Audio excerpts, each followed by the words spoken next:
चलो अभी तक में कोई दिक्कत, कल तक जो पढ़ा उसमें कोई दिक्कत?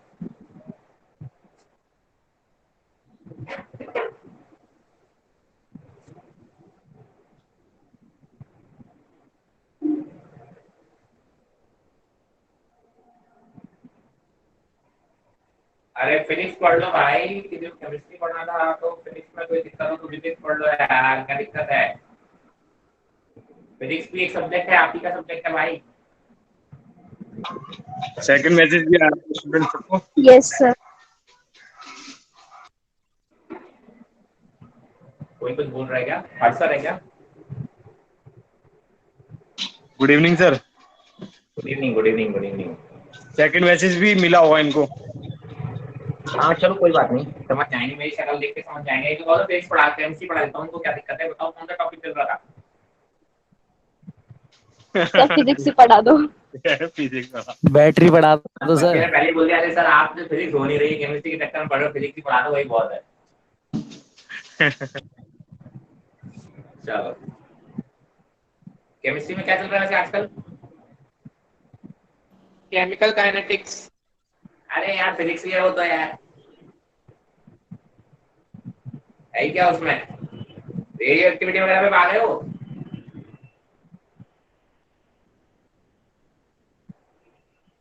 क्यों, रेडियो एक्टिविटी स्टार्ट हो गया है क्या? No sir. चलो अभी क्या फर्स्ट ऑर्डर सेकंड ऑर्डर चल रही है? Yes sir. चलो तो radio activity is an example of first order equation, और रेडियो एक्टिविटी जब अपन अभी न्यूक्लियर फिजिक्स पढ़ेंगे तो वही सब पढ़ेंगे। केमिकल काइनेटिक्स से पहले से पढ़ लेना, फिर मैं पहले बोल दूंगा आपने सब कुछ पढ़ लिया केमिकल काइनेटिक्स में, दोबारा फिर नहीं पढ़ाऊंगा मैं, ठीक है? तब मत बोलना सर केमिस्ट्री में पढ़ाया नहीं था। तो सबसे अच्छी बात तो ये होती है केमिस्ट्री में ऑलरेडी आप पढ़ लेते हो, सब होता है। कोई दिक्कत अभी तक जो भी अपन ने बात की थी उसमें कहीं कोई दिक्कत? अगर दिक्कत नहीं हो तो फिर एक क्वेश्चन बोलूं, बोलते जाओ यार, कोई डाउट है अभी तक?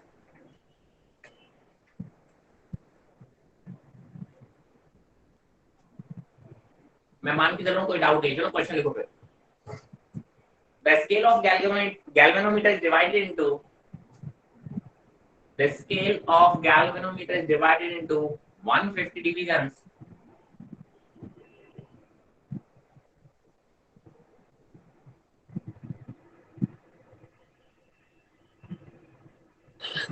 सर डिवाइडेड इनटू के बाद क्या बोला? 150 divisions. Next, full stop. The galvanometer has the current sensitivity. The galvanometer has the current sensitivity of 10 divisions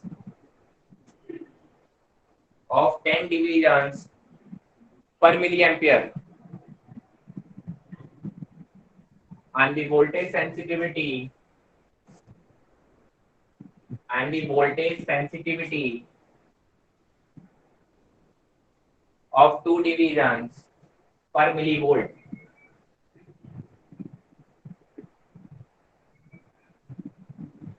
How can you convert this galvanometer into?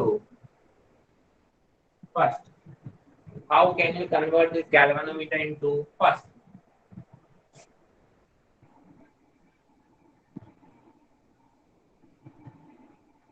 आवाज ब्रेक हो रहा है क्या कि नॉर्मल आ रहा है?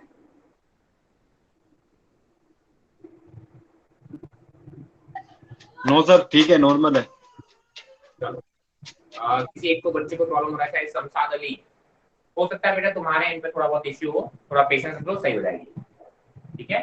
नहीं तो एक बार दोबारा से रीज्वाइन कर लेना थोड़ी देर में, अगर नहीं सही हो तो। कहाँ तक बोली थी? How can you convert this galvanometer into? First, ammeter of 6 ampere, ammeter of 6 ampere per division, and second, voltmeter of 1 volt per division.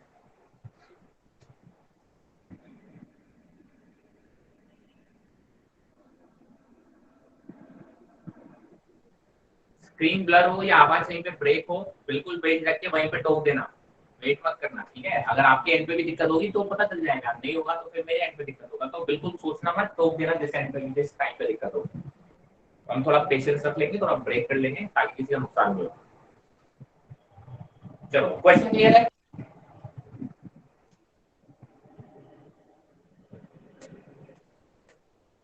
Sir sir एक वोल्ट की बार बात क्या है? कोई कुछ बोल रहा है क्या? मैं समझ नहीं पाया। सर वोल्ट मीटर की बात क्या है? Volt meter of 1 volt per division.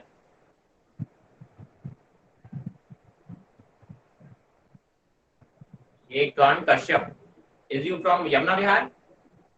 Yes sir. Okay, चलो अच्छी बात है। यमुना विहार वाले बच्चे इतने कम बोलते हैं ना, मुझे नाम तक नहीं याद है, बताइए अभी तक। सिर्फ एक बच्चा है जिसका नाम मुझे याद आया है, Shubham Yadav, if I am not wrong, right? आपके बैच के है ना? शुभम यादव है या शुभम कुमार है? यस सर, सब लोग सर हाँ आपने। देखो, इस बच्चे का नाम मुझे याद हो गया बिकॉज ये फिर भी बोलता है क्लास में। यमुना विहार वाले पता नहीं मुझसे या तो डरते हैं या मुझसे खफा है, परेशान से है, ऐसा लगता है मुझे, बोलते ही नहीं है।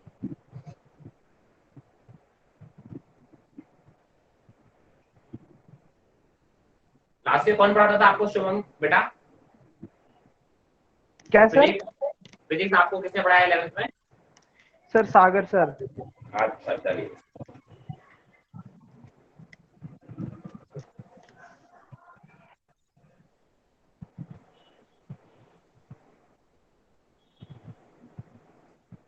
हाँ भाई। सर ने हाँ बोलो, क्या बोल रहा है आयुषी? तो दिया नहीं है क्या नहीं दिया है? रेजिस्टेंस रेजिस्टेंस दिया नहीं है? गैल्वेनोमीटर।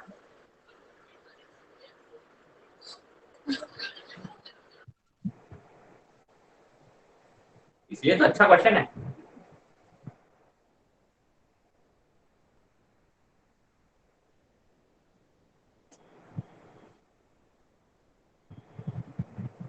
चलो, किसी को लग रहा है मेरे से क्वेश्चन बन रहा है तो मैं थोड़ा और वेट करूं, अदरवाइज मैं स्टार्ट करूं।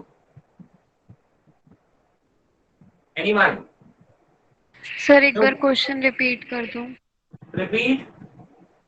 कहां से रिपीट कर दूं ये बताओ, बहुत लंबा क्वेश्चन है यार।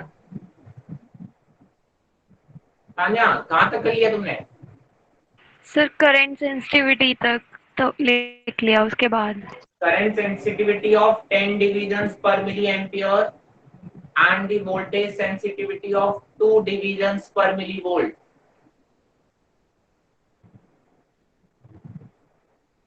How can you convert this galvanometer into ammeter of 6 ampere per division and voltmeter of 1 volt per division?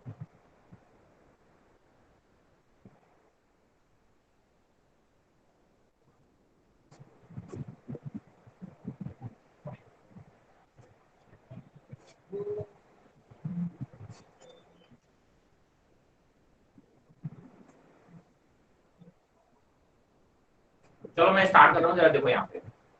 आपने बोला सबसे पहले तो मुझे गैल्वेनोमीटर का रेजिस्टेंस चाहिए जो कि यहाँ पे गिवन नहीं है। मैंने कहा कोई बात नहीं। आपने पहले बोला कि अच्छा गैल्वेनोमीटर की रेंज निकाल पाया कोई? एनीवन जो गैल्वेनोमीटर की करंट और वोल्टेज रेंज निकाल पाया हो? Sir current 15 into 10 to the power -3 ampere. 30? Yes sir 15 into 10 to the power -3 ampere. नहीं यार, चलो देखो, मैंने बोला कितने डिवीजन है? 150 डिवीजन। आप लोगों ने थोड़ी सी गलती कर ली, मैं समझ गया क्या दिक्कत है। 150 डिवीजन है और सेंसिटिविटी दे रखी है 10 डिवीजन पर माइक्रो एम्पियर है क्या, पर milli ampere? 10 division equal to 1 milli ampere है, तो 150 डिवीजन का मतलब क्या हो गया? 50 मिली एम्पियर।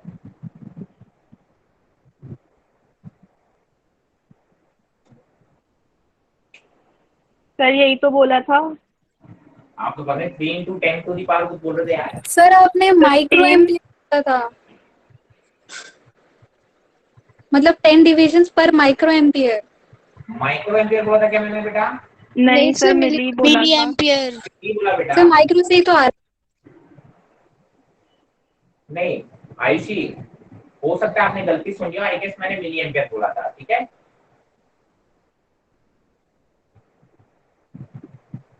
तो अगर आपने गलती से माइक्रो कर लिया तो उसको मिली में कन्वर्ट कर दो। चलो अब इधर देखो, आपने बोला 10 डिवीजन पर मिली एम्पियर, मतलब 10 डिवीजन पे 1 मिली एम्पियर है, यानी 1 मिली एम्पियर पे 10 डिवीजन चेंज होंगे, तो 150 डिवीजन 150 डिवीजन पर टोटल कितना करंट वो दिखा सकता है, 50 मिली एम्पियर। तो that is IG, full deflection current. Similarly आप बोलते हो यहाँ पे लिखा था कितना 2 डिवीजंस पर मिली वोल्ट, ऐसी कुछ लिखा था क्या? अगर 2 डिवीजंस पर मिली वोल्ट है तो आप बोलोगे कि सर 2 डिवीजन पे 1 मिली वोल्ट है, तो एक आप बोलोगे 150 डिवीजन का मतलब कितना हो गया? आप बोलोगे सर ऐसा लिख सकते हो यहाँ से 1 डिवीजन किसके बराबर आ जाएगा, 1 division equal to 1/2 milli volt. तो 150 कितना आ जाएगा, 150/2 milli volt, that is equal to 75 milli volt. ये आपके आ गया वोल्टेज, ये वोल्टेज रेंज आ गई। अरे आ गई कि नहीं आ गई? Yes sir. 75 milli volt, right. अब आपने बोला कि सर जब मैक्सिमम करंट, देखो ये ऐसे तो होगा, जब इसमें मैक्सिमम करंट फ्लो हो रहा होगा तब उसके अक्रॉस जो पोटेंशियल होगा वो मैक्सिमम होगा Vg। तो आपको पता है कि सर रेजिस्टेंस कितना निकाल सकते हो, that is equal to Vg/Ig। V equal to क्या होता है, IR। आप यहाँ से निकाल लो कितना, 75 milli volt upon 15 milli volt, that is equal to 5 ओम।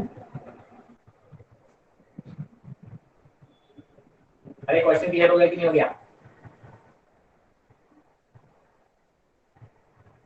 हाँ या ना, कोई बोलो यार, यहाँ तक कोई दिक्कत किसी भी स्टेप में? No sir. क्लियर है? Yes sir. Yes sir. अब आपने क्या बोला, मुझे पहला केस मुझे चाहिए 6, क्या था भाई, 6 एम्पियर, 6 एम्पियर पर डिवीजन, मतलब मुझे रेंज चाहिए है एक डिवीजन में 6 एम्पियर, तो 150 डिवीजन में कितना हो जाएगा, 150 into 6 कितना हो गया, 900 एम्पियर की रेंज चाहिए मुझे शायद। तो मतलब आई की वैल्यू मुझे मालूम है 900 एम्पियर चाहिए, और एस कितना होता है, G/n-1, फिर I इज इक्वल टू क्या होता है, n टाइम्स ऑफ IG होता है। तो आप ऐसा n की वैल्यू निकालोगे तो I/IG आएगा, तो भाई I की वैल्यू है 900 एम्पियर, ये 50 मिली एम्पियर है। यहाँ से n निकाल लोगे और इसमें n रख दोगे, you can find the s। Similarly second case में आपने बोला है 1 वोल्ट पर डिवीजन, मतलब आपको यहाँ पे जो V चाहिए वो आएगा 150 वोल्ट की रेंज चाहिए। तो अगर आपको पता है कि V/Vg that is equal to n, तो जो रेजिस्टेंस चाहिए होता है वो होता है G into n-1। क्या दोनों के रेजिस्टेंस निकाल पाओगे आप? यस और नो? कोई दिक्कत है तो बोल दो, मैं कॉल नहीं कर रहा हूँ, आपके लिए छोड़ दिया। किसी भी स्टेप में कोई भी दिक्कत है तो बोल दो। गुप्ता जी का है, गुप्ता जी नहीं बोल रहे भाई, गुप्ता जी शब्दों में भी कंजूसी कर रहे हो क्या आज?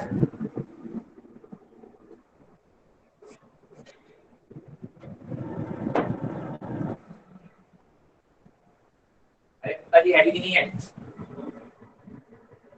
मालती देवी गुप्ता है तो यार, गुप्ता जी को मेरी आवाज आ रही कि नहीं आ रही? यस सर, आ रही है। बारिश बड़ा लेट पहुंच रही है, कोई स्टेप में दिक्कत? तो फर्स्ट पार्ट का आंसर अपॉन में आएगा अपॉन में आएगा मतलब सर, मतलब फ्रैक्शन में। फ्रैक्शन आएगा, सॉल्व कर लो उसको।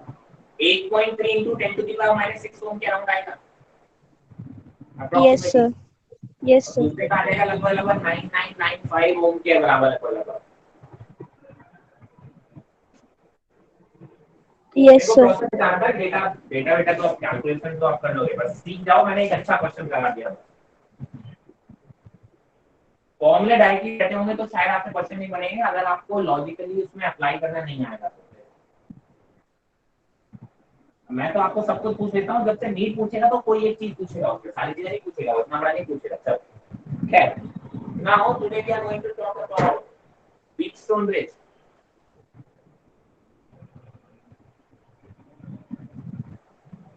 आयुषी या गरिमा ने कोई क्वेश्चन मुझे को भेजा था। आयुषी ने भेजा था, गरिमा ने भेजा था, याद नहीं है। कल परसों रेड पॉइंट पे पोटेंशियल निकालेगा। तो मैंने भेजा था। हो गया था। हाँ सर, हो गया था लेकिन डाउट है वैसे। शॉर्ट सर्किट वाला वो रेजिस्टेंस उड़ रहा होगा। मैंने इसलिए बोला था कि आज बीच के में लेक्चर में। जो बीच वाली वायर थी उसमें रेजिस्टेंस नहीं था। हाँ, तो वो शॉर्ट सर्किट कर दिया ना एक रेजिस्टेंस को। तो सर तो पहले भी तो एक था ना उसमें सर्किट में कि पहले जब स्टार्ट हुआ डिवीजन तो उसमें भी एक पाथ में रेजिस्टेंस था दूसरे में नहीं था, तो वो उसको कैसे क्रॉस कर गया? तो कैसे क्रॉस कर गया मैं समझा नहीं। सर वो मैं डायग्राम से ही बता पाऊंगी, चलो मैं मुझे आपको भेज दे देना। दूंगी। हाँ ठीक है। चलो खैर, आज हम बात करने वाले हैं व्हीटस्टोन ब्रिज की। गेहूं पत्थर का सेतु, व्हीटस्टोन ब्रिज। देखो, व्हीटस्टोन ब्रिज बेसिकली कुछ इस टाइप का होता है।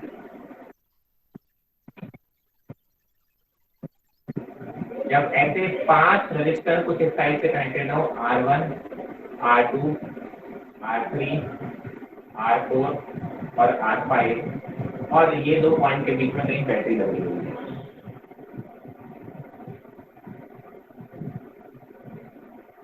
इस चीज का ध्यान रखेंगे। ये जो R5 जिसके अक्रॉस कनेक्टेड है बैटरी, उसके अक्रॉस नहीं लग रही होगी, दूसरे के अक्रॉस लग रही होगी। इस टाइप के अरेंजमेंट को आप बोलते हो व्हीटस्टोन ब्रिज। 5 रजिस्टर का इस टाइप के अरेंजमेंट को क्या बोलते हो? Wheatstone bridge. अब हमारे मतलब का है यहाँ पे इक्विवेलेंट रेजिस्टेंस सॉल्व करना। तो आप बोलते हो उसमें जो सबसे हमारे मतलब की होती है वो होती है बैलेंस व्हीटस्टोन ब्रिज की कंडीशन क्या होती है? Balance Wheatstone bridge. ये व्हीटस्टोन ब्रिज बैलेंस कब कहलाएगा? आप बोलोगे sir this Wheatstone bridge will be balanced if current through R5 is 0। मतलब अगर R5 में कोई करंट फ्लो नहीं हो तो आप बोलोगे सर ये व्हीटस्टोन ब्रिज बैलेंस है। और R5 में कब ये करंट फ्लो नहीं होगा? जब इस पॉइंट का C पॉइंट का और D पॉइंट का पोटेंशियल कैसा हो जाएगा? सेम। इट मींस क्या हो जाएगा? VC और VD कैसे हो जाएंगे? सेम। जब इस रेजिस्टेंस के अक्रॉस सेम पोटेंशियल होगा तो उसके अक्रॉस कोई भी करंट फ्लो होने का चांसेस ही नहीं है।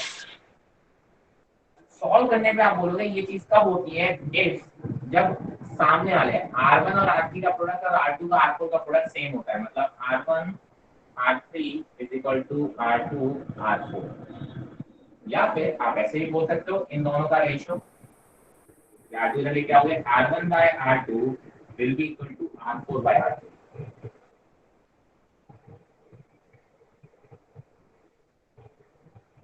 तो अगर आप बोलते हो कि सर व्हीटस्टोन ब्रिज बैलेंस है तो ये कंडीशन फुलफिल हो रही होगी, और इस कंडीशन में R5 में कोई भी करंट फ्लो नहीं हो रहा होगा, तो आप इस ब्रांच को इग्नोर कर सकते हो।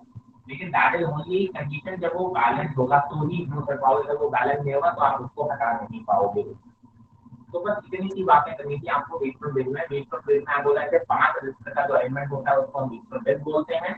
और उसमें भी जब ये बैलेंस होता है, बैलेंस कब होगा? जब आप बोलोगे कि सर ये रेशियो फुलफिल हो रहा होगा। सामने वाले रजिस्टर का प्रोडक्ट कैसा होना चाहिए? सेम। R1 और R3 का और इसका और इसका प्रोडक्ट कैसा होना चाहिए? सेम। तो आप बोलोगे कि सर ये व्हीटस्टोन ब्रिज बैलेंस होगा, इसका मतलब इस वाले सर्किट में कोई भी करंट फ्लो नहीं हो रहा होगा और आप R5 को रिमूव कर सकते हो। जब करंट नहीं फ्लो हो रहा होगा तो मेरे सर्किट का रखना या ना रखना मेरे किसी मतलब का नहीं है। क्या ये बातें क्लियर है? अगर क्लियर है तो जरा एक एग्जांपल बता दो। सर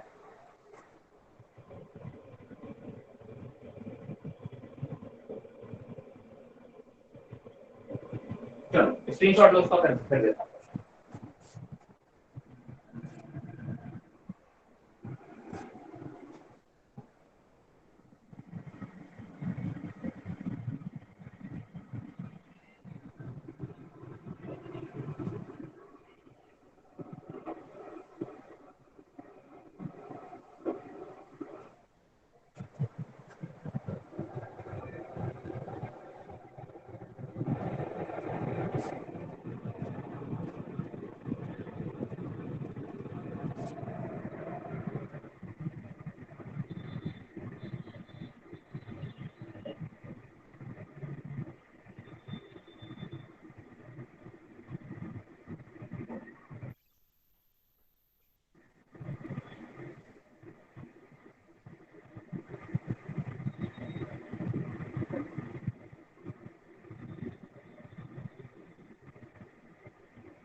मुझे ए और बी के बीच में इक्विवेलेंट रेजिस्टेंस बता दो।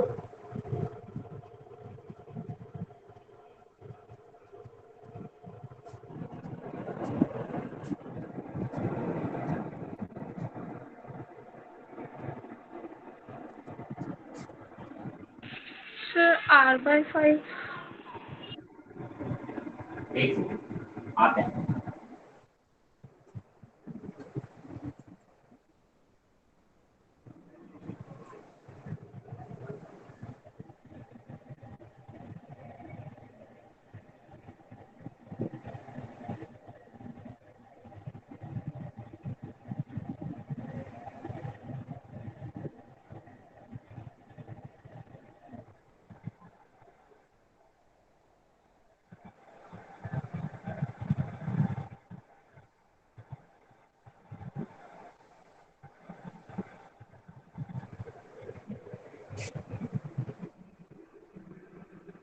जरा सी और डी के बीच में निकाल दो। हाँ, इसमें एक आंसर आया R/5 और कोई सर R। दूसरा आंसर आया R और कोई। Correct answer is R। ध्यान से देखो, ये एक व्हीटस्टोन ब्रिज है, कोई बैलेंस वन। ध्यान से अगर आप देखोगे तो ये वाली ब्रांच का मेरा कोई भी मतलब नहीं, ये R5 है आपका व्हीटस्टोन ब्रिज का। अब आपको लग रहा होगा कैसे, मैं कह रहा देखो, ये इस पॉइंट को अगर मैं A बोल रहा हूँ, ये हो या ये हो, ठीक है, और इस पॉइंट को मैं क्या बोल रहा हूँ, B बोल रहा हूँ। इस पॉइंट को C बोल दो और इस पॉइंट को D बोल दो। तो अगर देखा जाए तो देखो, मैंने ये 4 पॉइंट ड्रॉ कर लिए। पहला वाला रेजिस्टर, ये वाला, ये किसके बीच में कनेक्टेड है, A और D के बीच में, C B B और A। पहला वाला रजिस्टर है A और D के बीच में, कनेक्ट कर दिया। ये वाला जो रजिस्टर है A और C के बीच में कनेक्टेड है, दिख रहा है, मैंने सब कनेक्ट कर दिया। ये थर्ड, ये वाला रजिस्टर देखो D और C के बीच में कनेक्टेड है, C और D। ये वाला रजिस्टर देख लो, C और B के बीच में कनेक्टेड है। और ये वाला बच्चा, ये किसके बीच में कनेक्टेड है, B और D के बीच में। क्या आपको दिख रहा है, वो सारी वैल्यूज आ रहे हैं, ऐसे ही ड्रॉ करना पड़ता है। इसका मतलब ये बैलेंस व्हीटस्टोन ब्रिज है, बात खत्म। मतलब ये वाली ब्रांच को आप उड़ा दो। तो ये क्या हो गया, R और R सीरीज में, ये R और R सीरीज में, और ये आपस में पैरेलल में। कोई दिक्कत इसमें? इसको अगर मैं यहाँ से C और D पकड़ के खींच दूं ऐसा, C को इधर लेके जाऊं और D को इधर लेके जाऊं, देखो ये सर्किट बन जाएगा। C को ऊपर की तरफ खींच दूं और इसको इधर की तरफ खींच दूं, ये सर्किट बन जाएगा। Any doubt in this?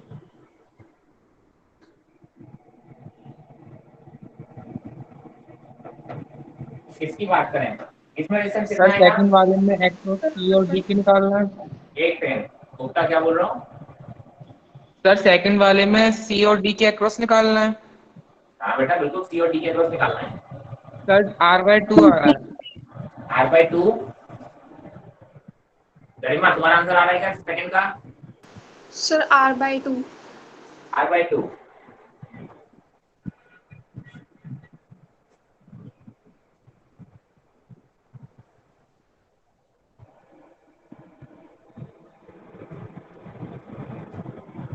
अरे क्वेश्चन इजी पड़ गया।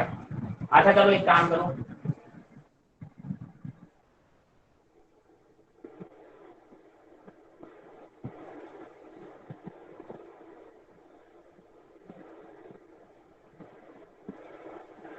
आप बताओ जरा।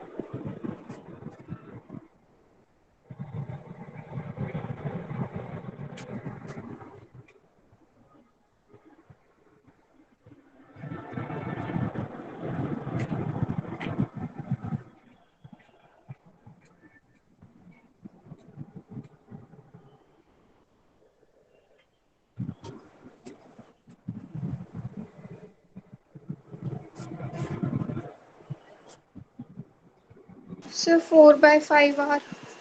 4/5R। और कोई आंसर?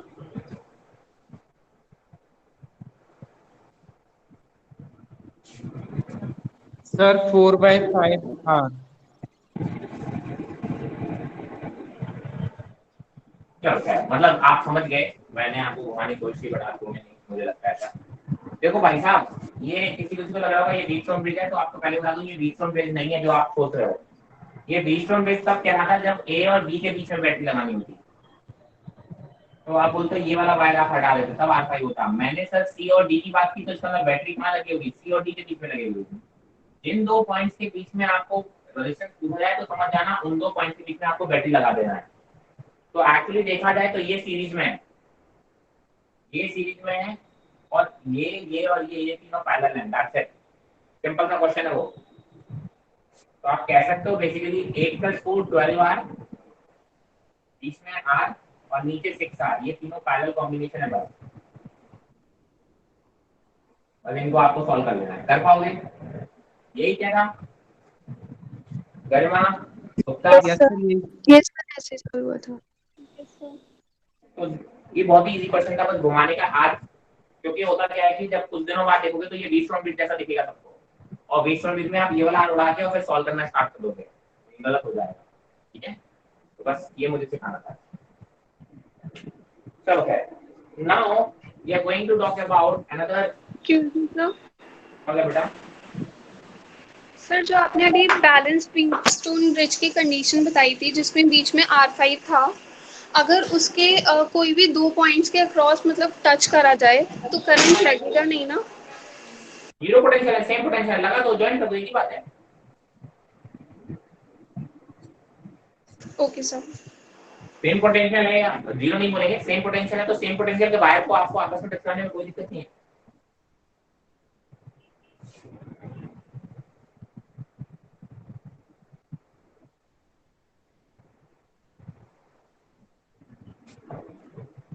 चल है,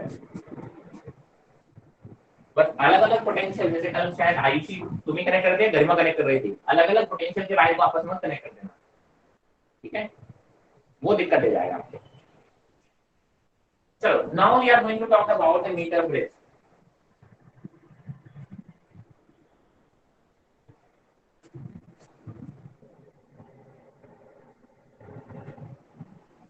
मीटर ब्रिज क्यों बोला जाता है उसको, वो भी अपन देख लेते हैं। क्योंकि इसमें एक वायर होता है जिसकी लेंथ 1 मीटर होती है। ये एक वायर है, वायर की लेंथ है 1 मीटर यानी 100 सेंटीमीटर,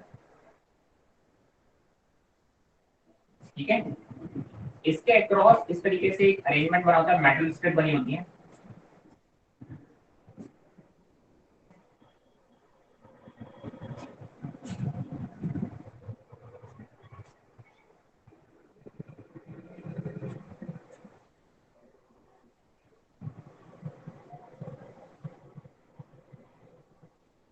ये ऐसे मेटल स्ट्रिप है, यहाँ पे एक नॉन रेजिस्टेंस रखा होता है, आप इसको R बोल दो या RH बोल दो, जो भी है, और यहाँ पे आप एक अननोन रेजिस्टेंस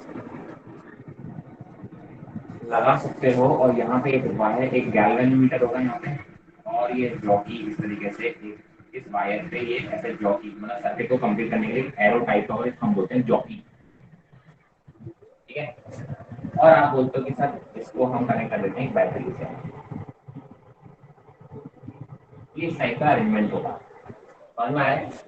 ये 1 मीटर का एक वायर है, वायर मतलब एक ऐसा वायर जिसका रेजिस्टेंस है, ध्यान रखना, ये प्योर वायर ऐसा नहीं है जो रेजिस्टेंस 0 हो, ये एक स्पेशल वायर है जिसका खुद का एक रेजिस्टेंस होगा, एक यूनिफॉर्म वायर होता है। कैसा वायर होता है? यूनिफॉर्म। इसकी लेंथ होती है 1 मीटर, और आप बोलते हो इसी के अक्रॉस कुछ ऐसे कनेक्टेड होती हैं, दो मेटल स्ट्रिप्स होती हैं जिसमें एक में नोन रेजिस्टेंस होता है और एक में अननोन रेजिस्टेंस होता है, ठीक है।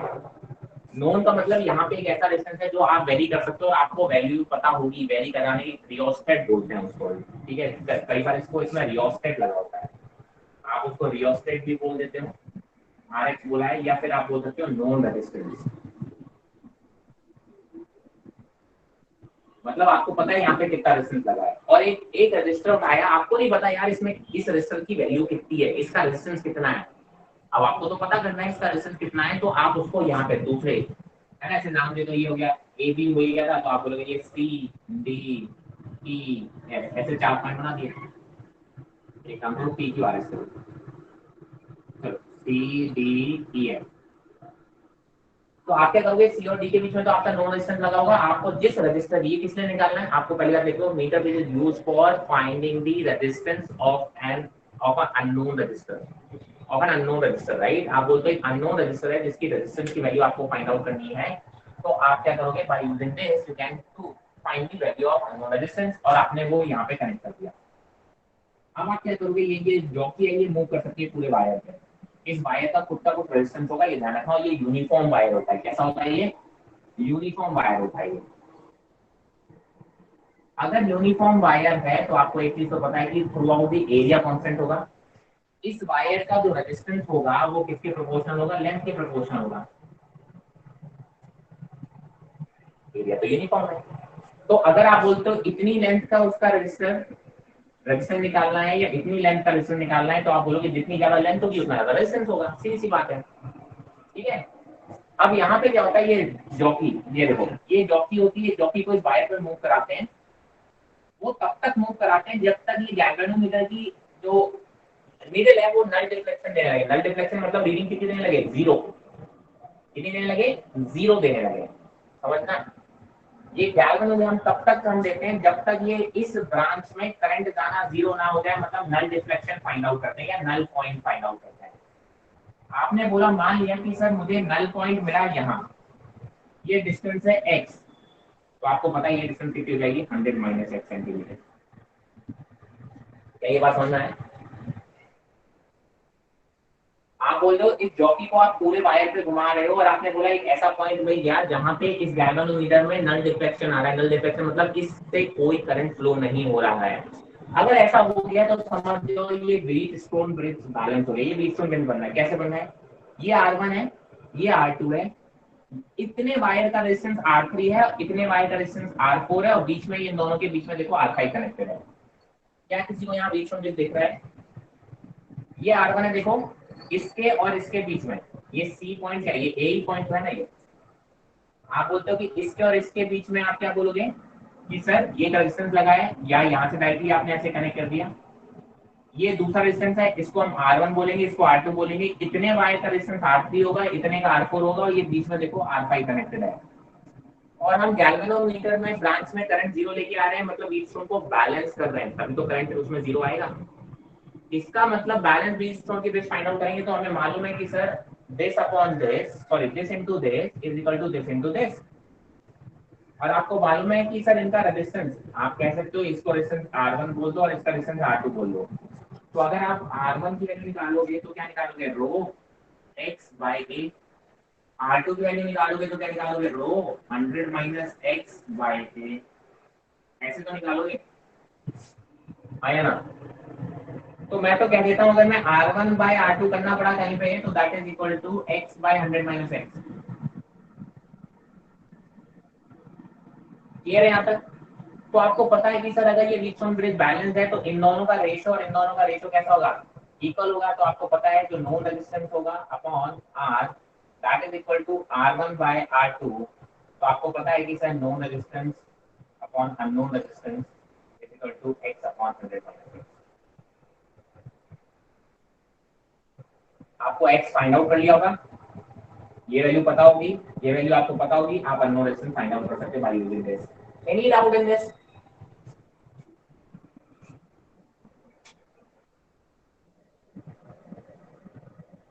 अरे आया ना, कुछ बोलो गाइस, आवाज आ रही है मेरी?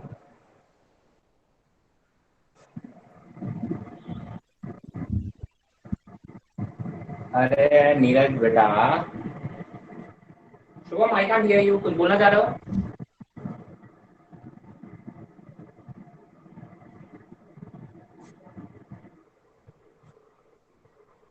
अरे कुछ बोलोगे यार, क्या है, डाउट आ रहा है कि नहीं आ रहा है, कुछ तो बोलो। गाइस दिक्कत है नहीं है, कुछ बोलोगे भाई?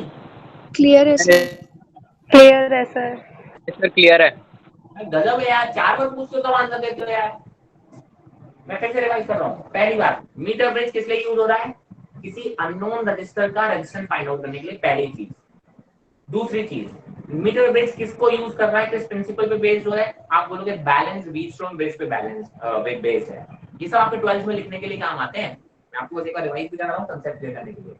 अब मीटर ब्रिज के अरेंजमेंट में उसका नाम मीटर ब्रिज क्यों किया, क्योंकि इसमें एक वायर यूज होता है जिसकी लेंथ होती है 1 मीटर यानी 100 सेंटीमीटर, इसलिए उसको मीटर ब्रिज बोल देते हैं। अब आप बोलते हो कि सर ये वायर होगा, यहाँ पे एक नोन रेजिस्टेंस, रियोस्टेट को हम बोलते हैं नोन रेजिस्टेंस, लिख लो भाई भूल जाओगे, रियोस्टेट बोलो या नोन रेजिस्टेंस बोलो, और दूसरे आर्म में हम लगाते हैं अननोन रजिस्टर। यहाँ पे जो R5 है, R5 की जगह पे गैल्वेनोमीटर लगाते हैं, और हम जब इस सर्किट को ऑन करते हैं फिर हम यहाँ पे इस पे जॉकी को कनेक्ट करते हैं। तो आप बोले कि जॉकी का पॉइंटर सर्किट के जिस पोर्शन पे जाके यहाँ पे डिफ्लेक्शन 0 दिखाने लगे, ये सर्किट कंप्लीट हो रहा है, पूरा वायर से कनेक्टेड है, जिस पॉइंट पे ये करंट 0 दिखाने लगेगा मतलब समझ जाना मेरा व्हीटस्टोन ब्रिज बैलेंस है। और जब व्हीटस्टोन ब्रिज बैलेंस होगा तो समझ जाना this upon this is equal to this upon this, और आप यहाँ से ये इक्वेशन से फाइंड आउट कर सकते हो। रटने की कोई जरूरत नहीं है अगर आपको व्हीटस्टोन ब्रिज समझ में आ गया है तो। आई hope this is very very clear. Yes, sir. चलो खैर, so now we will move on to the next device that is called potentiometer. Is very important.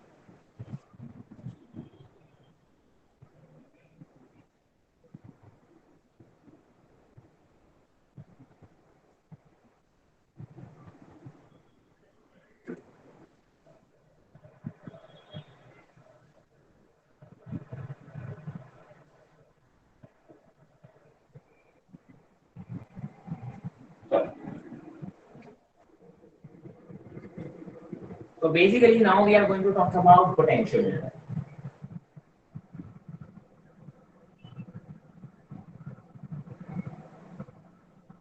ठीक है, पोटेंशियोमीटर क्या बोल रहा है, पोटेंशियोमीटर भी कुछ सिमिलर से डिवाइस होता है, बस उसमें थोड़ा सा वो भी कुछ इसी तरीके से आप बोल सकते हो कि व्हीटस्टोन ब्रिज को बैलेंस आउट करते हैं, उसमें Wheatstone bridge balance Wheatstone bridge पे बेस होता है, लेकिन ये थोड़ा सा डिफरेंट होता है। देखो उसकी हम बात करते हैं कैसे होता है। इसमें आप बोलोगे कुछ इस तरीके से होता है, एक बैटरी होगी, यहाँ पे कुछ रेजिस्टेंस लगा होगा, यहाँ पे एक वायर होगा। अब ये वायर जो है वो वायर नॉर्मल वायर नहीं है, मतलब रेजिस्टेंस 0 वाला नहीं है, इसका रेजिस्टेंस है सिग्निफिकेंट रेजिस्टेंस। आपको हम वायर जरूर बोलते हैं, आप ये मान लो कि पूरा एक रेजिस्टेंस है, ठीक है। ये इसका मान लो वोल्टेज V है और ये रेजिस्टेंस कोई R मान लो। यहाँ तक कोई दिक्कत? आप जरा देखो, मैंने कहा देखो अब इसमें पहले तो पोटेंशियोमीटर यूज इसलिए करते हैं, इसके दो यूजेस होते हैं मेनली। एक find unknown resistance, unknown sorry not unknown resistance,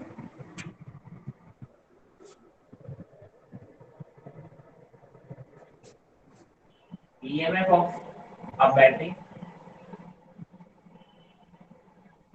इसी का दूसरा पार्ट है internal resistance of a battery.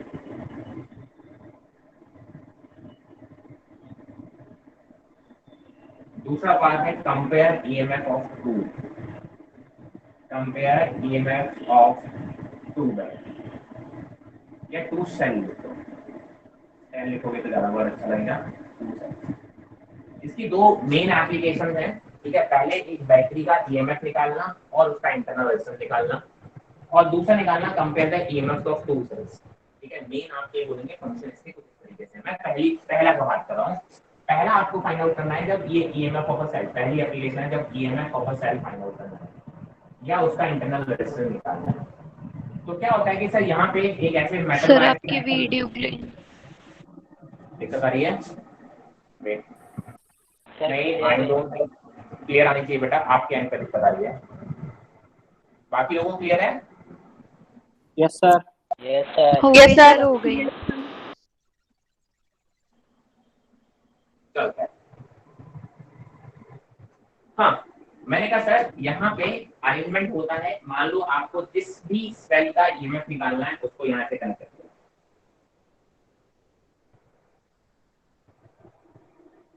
ठीक है।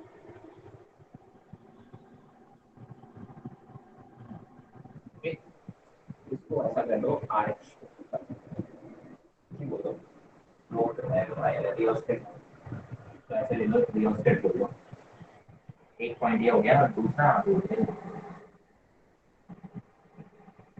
ये है एक नो रेजिस्टेंस और यहाँ पे एक तीसरा पॉइंट होगा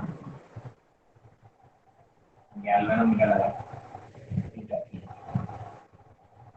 ये पॉइंट है 1 2 3,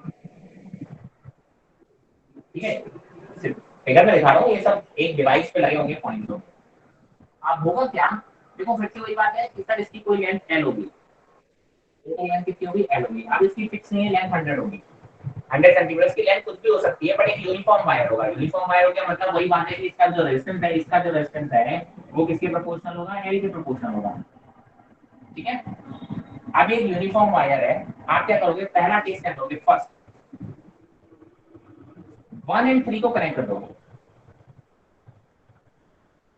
When 1 and 3 are connected,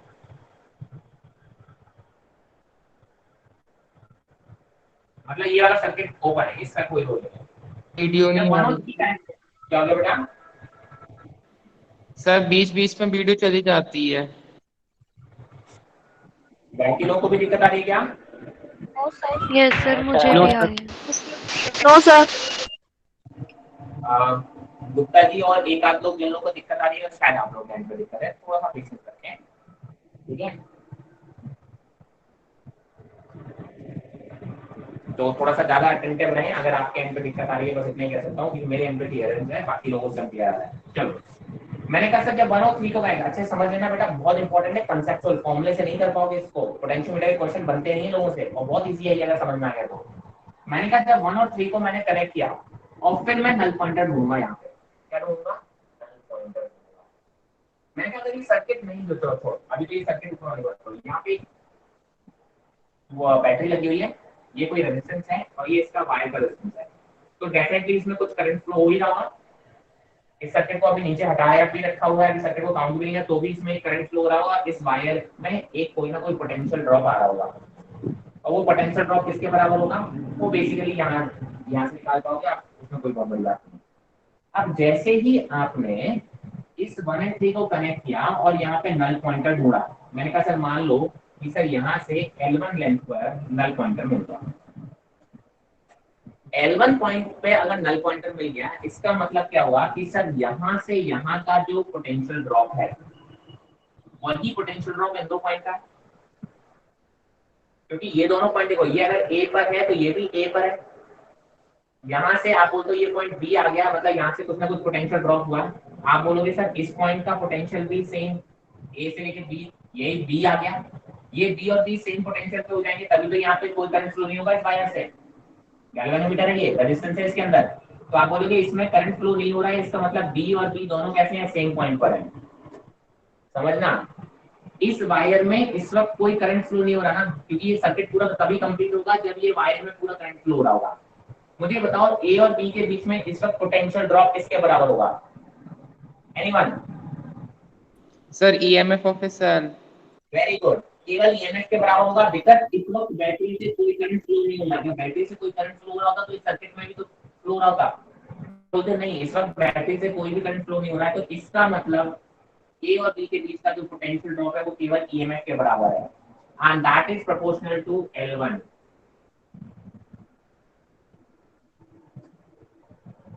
that is proportional to L1। अब आप क्या कर सकते हो कि सर आपको मालूम है सर इस पूरे सर्किट के रेजिस्टेंसेस आपको सबको पता होंगे, तो आप यहाँ से A और B के लेंथ के हिसाब से यहाँ पोटेंशियल ड्रॉप निकाल सकते हो और आप ईएमएफ भी निकाल सकते हो, ठीक है। हालांकि ये इंपॉर्टेंट पार्ट नहीं होता है, इसमें इंपॉर्टेंट पार्ट होता है ये इंटरनल रेजिस्टेंस निकालना, ठीक है। तो वो तो आप कैलकुलेट कर लोगे, वो आपसे जनरली कोई नहीं पूछता। इंपॉर्टेंट है कि मैं क्या निकालने वाला हूँ, इंटरनल रेजिस्टेंस निकालने वाला हूँ। तो आपने बोला कि सर यहाँ पे EMF is equal proportional to L1 बोलो या EMF is equal to K-L1 बोल दो, कोई दिक्कत नहीं है, जैसा बोलना चाहो वैसे लिख दो। ईएमएफ के बराबर is equal to some constant into L1 हो जाएगा, क्योंकि यहाँ का पोटेंशियल ड्रॉप जो होगा वो बेसिकली देखो इसमें करंट आई है, इसमें करंट हमेशा आई ही फ्लो होता रहेगा, कोई दिक्कत नहीं है। आप चाहे यहाँ पे नल पॉइंटर जैसे आएगा, आप बोलो जैसे नल पॉइंटर आएगा इस सर्किट में कोई करंट फ्लो नहीं हो रहा, तो ये सर्किट तो आई हमेशा फिक्स रहेगा। तो ये जो पोटेंशियल ड्रॉप है वो डेफिनेटली किस पे डिपेंड करने वाला है, केवल इस पार्ट के रेजिस्टेंस पे, और इस पार्ट का रेजिस्टेंस किस पे डिपेंड करने वाला है, L1 पे। तो आप बोल सकते हैं EMF equal to some constant into L1। ये मेरा पहला हो गया। दूसरा, नाउ सेकंड स्टेप है जब 1 2 एंड 3 आते हैं,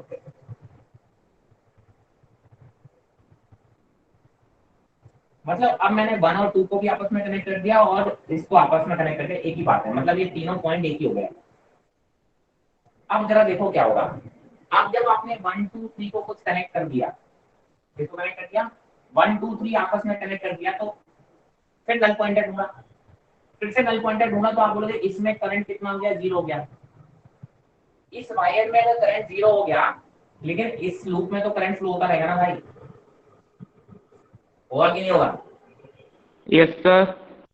तो आप बोलोगे अब ए और बी के पॉइंट का ये लो, यहाँ के पोटेंशियल, अब मान लो कि सर अब जो नल पॉइंटर आ रहा है वो L2 लेंथ पर आ रहा है, अब अलग दूसरी लेंथ पर आएगा। आप बोलोगे अब जो इन दो पॉइंट का पोटेंशियल ड्रॉप है वो इन दो पॉइंट का भी पोटेंशियल ड्रॉप है, आया ना? तभी तो ये पॉइंट आप बोलोगे यहाँ करंट फ्लो नहीं हो रहा, यानी ये भी बी पॉइंट हो गया। अब अगर ए और बी के बीच का पोटेंशियल ड्रॉप फाइंड आउट करोगे तो that will be equal to E minus I1 into R बोल देता हूँ। अब यहाँ पे टर्मिनल वोल्टेज के अक्रॉस ये टर्मिनल वोल्टेज की वैल्यू आएगी ना, और वो आपको पता है कितनी आती है, E माइनस I बार। मैंने कहा मान लो करंट कितना फ्लो हो रहा है, I1, तो आप बोलोगे अब इन दो पॉइंट के बीच का potential drop E minus IR के बराबर होगा, यानी E माइनस I1 R के बराबर होगा, and that is equal to K times of L2।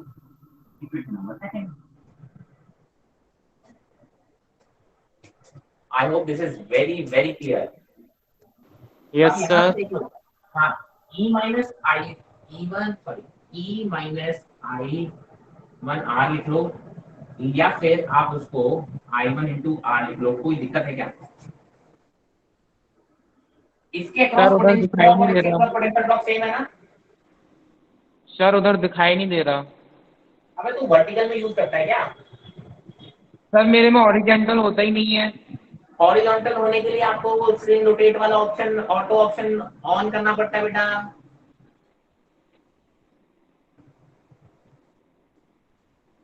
जानता है ना वो स्क्रीन रोटेट वाला ऑप्शन, एक ऑफ होता है एक ऑन होता है, जानते हो कि नहीं?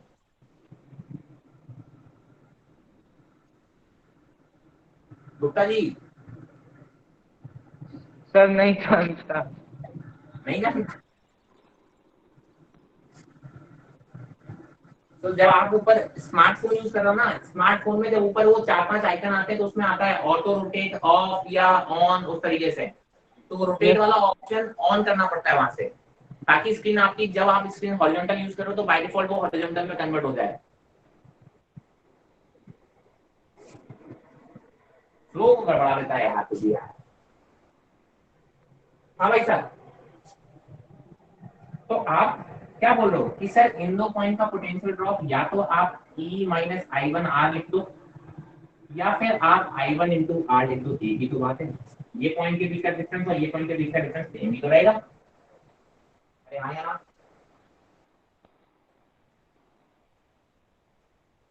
यार बोलोगे नहीं तो आगे नहीं बढ़ पाएगा। Yes sir. यस सर, समझ में आ रहा है।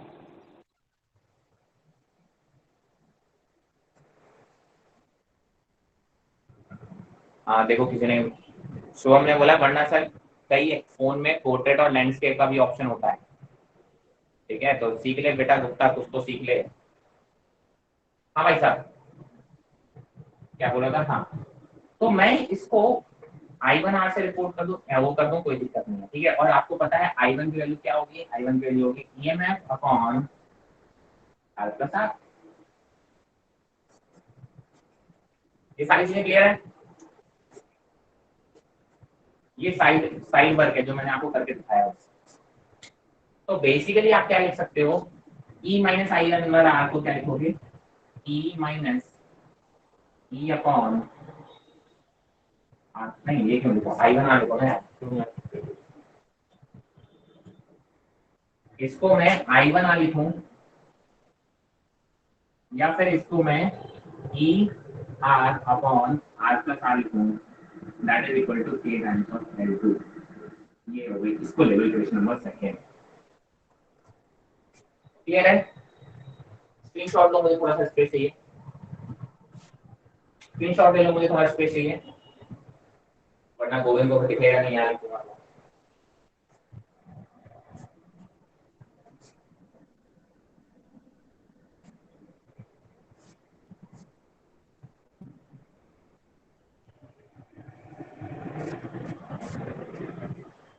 ऊपर ले जाओ उसको, मैंने कहा 1 और 2 को डिवाइड करो। 1 और 2 को जब आप डिवाइड करोगे तो देखो कैसा आएगा, E upon R plus R is equal to L1 by L2। कोई दिक्कत? अरे क्लियर है ना भाई? Yes sir. Yes sir. मैंने कहा E से ही कैंसिल कर दूं। L1 और L2 आपको पता ही होगी, R आपको पता ही है, आपने यहाँ नोन रेजिस्टेंस लगा रखा है, अननोन रेजिस्टेंस आप ऐसे इंटरनल रेजिस्टेंस निकाल सकते हो। आप बोलोगे sir R plus R divide by R is equal to L1 by L2, और R की वैल्यू जो आएगी सॉल्व करने पे आएगी L1 by L2 minus 1 into R। आप फॉर्मूला याद रख सकते हो, काफी हेल्पफुल होगा, बट साथ ही साथ आपको पूरा प्रोसेस जरूर याद रखना पड़ेगा, तब जाके आपसे बात होगी। क्वेश्चन आपको डायरेक्ट नहीं मिलेगा, पोटेंशियोमीटर क्वेश्चन 5 लाइन के क्वेश्चन होते हैं और सॉल्यूशन डायरेक्टली इस फॉर्मूले से हो जाता है, बट ये वैल्यूज निकालना इतनी आसान नहीं होती है। उस क्वेश्चन को पढ़ के आपको ये वैल्यूज फाइंड आउट करनी होती है, और वो तभी कर सकते हो जब आपको कांसेप्ट क्लियर होगा। मैं फिर से एक बार रिपीट कर रहा हूँ, मैंने कहा जरा देखो, सबसे पहले आप ये बोलो ये सर्किट में कोई फर्क नहीं पड़ने वाला है, क्योंकि हमेशा जब हम यूज करने वाले हैं तो हम नल पॉइंटर का यूज करने वाले हैं। नल पॉइंटर का मतलब है कि इस सर्किट को इससे कोई लोड नहीं आने वाला है, क्योंकि ये वाले वायर में हमेशा करंट 0 आएगा, तो जो ये आपस में लूप चलता रहेगा करंट वही चलता रहेगा, पहली चीज। दूसरी बात, पहले क्या करोगे, केवल और केवल बैटरी वाले को पोर्शन को कनेक्ट करोगे, इसको कनेक्ट नहीं करोगे। नल पॉइंटर ढूंढोगे तो आपको मालूम है कि सर इसके अक्रॉस पोटेंशियल ड्रॉप और इसके अक्रॉस पोटेंशियल ड्रॉप सेम रहेगा, और आपको मालूम है क्योंकि बैटरी से कोई करंट ड्रॉ नहीं हो रहा है तो ये ईएमएफ के बराबर होगा, तो पहली केस में आप आएगा EMF is proportional to L1। Now दूसरे केस में आप ये लूप को तो कंप्लीट कर ही दोगे और साथ ही साथ इसको कनेक्ट कर दोगे यहाँ पे, फिर से नल पॉइंटर ढूंढोगे और आपकी बोली नल पॉइंटर की जो लेंथ आई वो आई L2 आई, L2 पे जाके ये आपका नल पॉइंटर मिला, तब आप बोलोगे अब इसके क्रॉस जो पोटेंशियल ड्रॉप होगा that is equal to E minus IR, वो किसके बराबर होगा, फिर से L2 के प्रोपोर्शनल हो जाएगा, या K टाइम्स ऑफ L2 लिख दो या प्रोपोर्शनल लिख दो, एक ही बात है। और यहाँ से मैंने एक चीज बता दिया कि इसके क्रॉस पोटेंशियल ड्रॉप या इसके क्रॉस पोटेंशियल ड्रॉप सेम होगा, I की वैल्यू निकाल के वैल्यू पुट कर दी, डिवाइड किया तो फाइनल रिजल्ट आएगा। इंटरनल रेजिस्टेंस का जो फॉर्मूला होगा वो ये बनेगा, R is equal to L1 by L2 minus 1 into capital R। ये R ये वाला है, ध्यान रखेंगे, जो कि आपको वैल्यू पता होगी। This is how you can find the internal resistance of potentiometer, ठीक है, पहली चीज। And this is also how you can find the EMF also, EMF की वैल्यू भी निकाल सकते हैं। अब यहाँ पे ध्यान रखो कि सर जब आप वोल्ट मीटर लेते हो, आप बोलते हो सर ईएमएफ की वैल्यू निकालना वोल्ट मीटर से भी तो आसान है, क्या करो बैटरी के दो टर्मिनल को आपस में कनेक्ट कर दो वोल्ट मीटर से, तो जो अब बैटरी सेपरेट है ना, बैटरी किसी सर्किट का पार्ट नहीं है, आपने वोल्ट मीटर लिया, दो एंड से कनेक्ट कर दिया, वो जो वैल्यू देगा वो ईएमएफ देगा या कुछ और देगा, एनीवन। बैटरी लिया, वोल्ट मीटर लिया, दो एंड आपने बैटरी के टर्मिनल से कनेक्ट कर दिया, वोल्ट मीटर क्या देता है, उन दो बीच का पोटेंशियल डिफरेंस, और उन दो पॉइंट के बीच का पोटेंशियल डिफरेंस किसके बराबर होगा, ईएमएफ के बराबर होना चाहिए, क्योंकि अभी ये सर्किट का पार्ट नहीं है। लेकिन आप ये मत भूलना वोल्ट मीटर उसको एक सर्किट बना देगा, हालांकि वोल्ट मीटर का रेजिस्टेंस बहुत ज्यादा होना चाहिए, तो आइडियल वोल्ट मीटर यूज करोगे तो आप बोलोगे कोई भी करंट फ्लो नहीं होगा, तो बैटरी ईएमएफ अभी भी कैसा देगा आपको, दो पॉइंट के बीच का पोटेंशियल डिफरेंस, ये बैटरी है देखो, ठीक है, ये इसके दो टर्मिनल है। आपने यहाँ पे जब वोल्ट मीटर लगाया तो आप बोलोगे सर, आप बोलते हो इन दो पॉइंट के बीच का अगर E इनफाइनाइट है, इसका R इनफाइनाइट है, तो कोई करंट फ्लो नहीं होगा, तो आपको ये दो पॉइंट के बीच का क्या देगा, केवल ईएमएफ देगा, है ना। लेकिन क्या ये R इनफाइनाइट होता है, नहीं सर, R की वैल्यू एग्जैक्टली इनफाइनाइट नहीं होती, कुछ करंट तो फ्लो करा ही देगा। मतलब आप वोल्ट मीटर को अगर यूज करोगे तो कुछ ना कुछ एरर जरूर आती है, पोटेंशियोमीटर में एरर बहुत कम आएगी, बिकॉज़ पोटेंशियोमीटर जब ईएमएफ फाइंड आउट करने के लिए यूज हो रहा है पहले केस में, तो क्या इस बैटरी से कोई भी करंट फ्लो हो रहा है, सोच के देखो, नहीं। तो कई बार कंसेप्चुअल क्वेश्चन पूछा जाता है, why potentiometer is a better device to measure the EMF as compared to the voltmeter, तो उसका आंसर है potentiometer does not draw any current from the battery while voltmeter does, draw a very small current but it does draw that current, तो आप बोलोगे वहां पे errors chances ज्यादा होंगे। क्लियर है ये बात? हाँ या ना? Yes, sir. Yes sir. यार तुम लोग ऑनलाइन क्लास में कसम से रिप्लाई नहीं करते यार, मास्टर का कॉन्फिडेंस एकदम ऐसे थोड़ा सा ही हो जाता है। एक चीज बहुत इंपॉर्टेंट है, ध्यान रखना कि ये बैटरी के जो टर्मिनल दिख रहे हैं ना, ये यहाँ पे प्लस है यहाँ माइनस है, ईएमएफ के टर्मिनल भी गलती से इनको ऑपरेट मत कर देना सर, इनके प्लस माइनस दोनों एक ही डायरेक्शन में होती है। ये प्रैक्टिकल बता रहा हूँ मैं, प्रैक्टिकल में आप गलती करोगे जब भी ये एक्सपेरिमेंट करने जाओगे। दूसरी बात, यही वाइवा में क्वेश्चन पूछा जाता है कि गलती से भी ये टर्मिनल उल्टे मत लगा देना, क्योंकि अगर आपने आप बोलोगे सर ये इसका मतलब ये वाला पॉइंट हायर पोटेंशियल पे होगा और ये लोअर पे होगा, क्योंकि करंट ऐसे फ्लो होगा।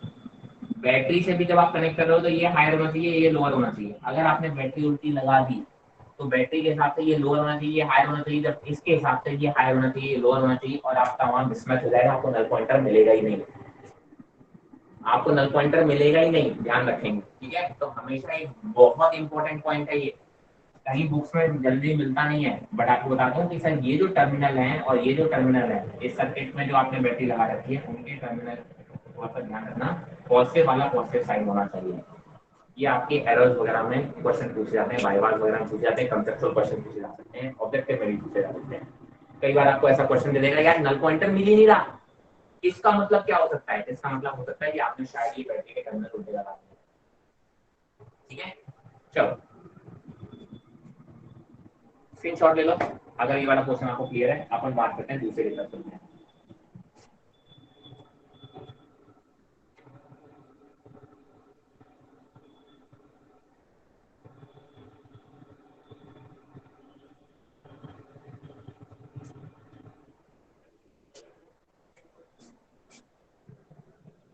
दूसरा वाला बहुत इजी है, अगर आपको ये समझ में आ गया तो दूसरा वाला तो कुछ है ही नहीं।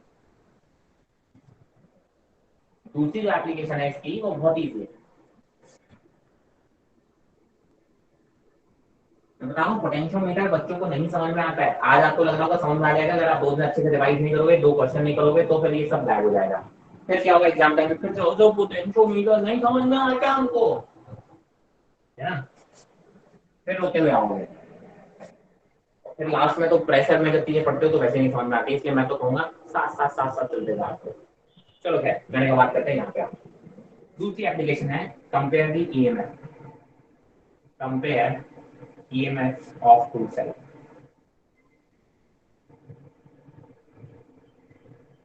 वही बात कर लो।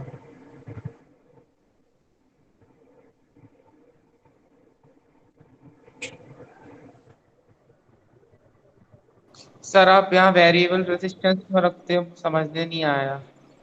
वेरिएबल रेजिस्टेंस इसलिए रखता हूँ ताकि मैं अगर चाहूँ, मुझे अगर रेजिस्टेंस चेंज करने की जरूरत पड़े तो मैं अपने हिसाब से रेजिस्टेंस चेंज कर सकता हूँ। सर्किट में कभी कभी मुझे प्रैक्टिकली रेजिस्टेंस चेंज करने की जरूरत पड़ जाती है।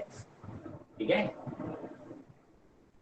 अपने अकॉर्डिंग मैं चेंज करूँ। कभी मुझे राउंड वैल्यूज नहीं आ रही, जैसे मैंने तो यहाँ का पोटेंशियल ड्रॉप कितना है और अब 5.28 आ रहा है कैलकुलेट करने में, तो मैं ऐसा ले लेता हूँ रेजिस्टेंस वैरी करके कि इन दो पॉइंट के बीच में एक राउंड फिगर आ जाए ताकि मुझे डिवाइड करने में आसानी हो।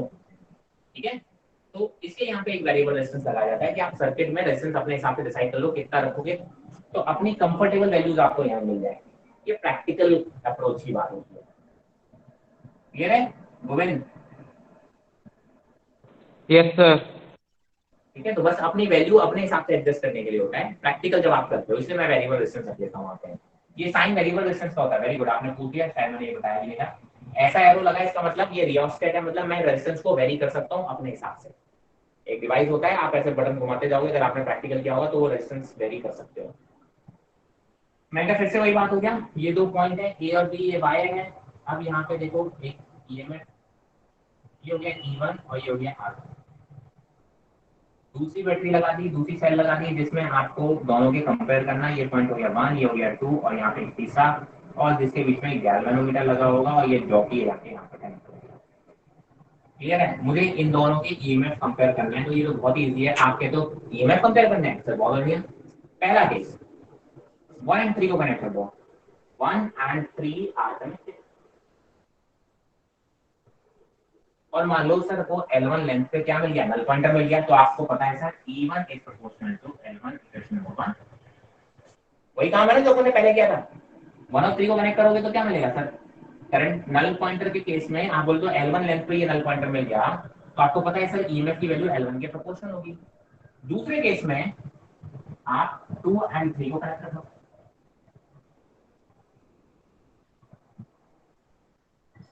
अब आपने जब 2 एंड 3 को कनेक्ट किया तो ये वाला हट गया, ये वाला हट गया, तो अब आप लोग यहाँ से नल पॉइंटर ढूंढोगे। नल पॉइंटर ढूंढोगे तो इसका मतलब अब मान लो L2 लेंथ पे आपको मिला, तो आप बोलोगे अब इन दो पॉइंट के बीच में पोटेंशियल सेम होगा, तो आपको पता है E2 is proportional to L2, और इसका मतलब E1 by E2 is proportional to L1 by L2। Compare कर लोगे ईएमएफ और E2, दोनों का आप निकाल सकते हो कौन ज्यादा है, कितना ज्यादा है, रेशियो क्या है। And this is how you compare the EMF of two cells. इसमें किसी कोई दिक्कत, पहला अगर समझ में आ गया तो इसमें तो कुछ होता ही नहीं है। अरे पूछ लो भाई अगर डाउट लग रहा है।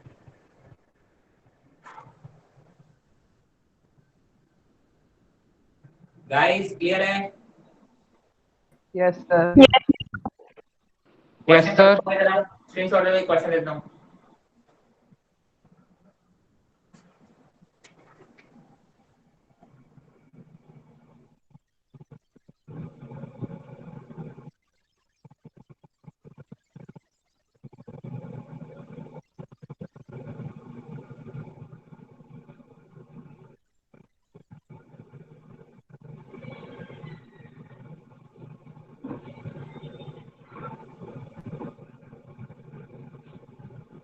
मेरी तरफ से ही खत्म हो गया।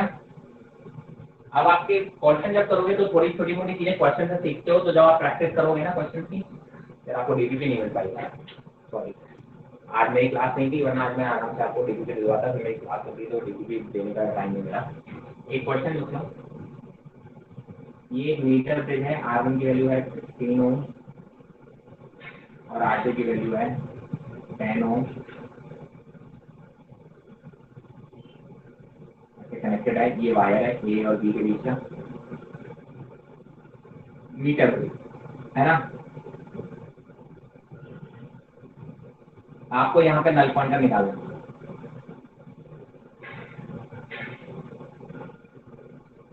क्या निकालना है? फाइंड दी नल पॉइंटर वाली लेंथ कितनी है,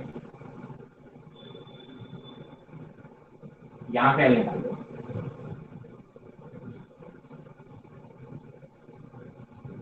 L1 जब इसमें करंट कितना है 0, L1 निकाल दो कितना आएगा।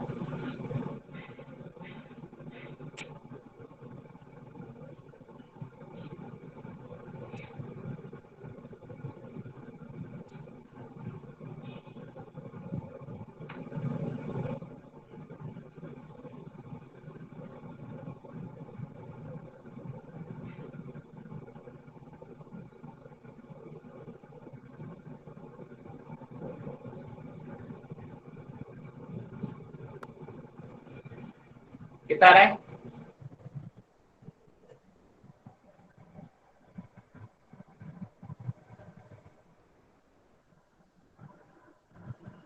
अरे आंसर बोलो, जल्दी जल्दी बोलो यार, टाइम लगा दो आप लोग, जितना टाइम लगाओ उतने कम क्वेश्चन करा दूंगा।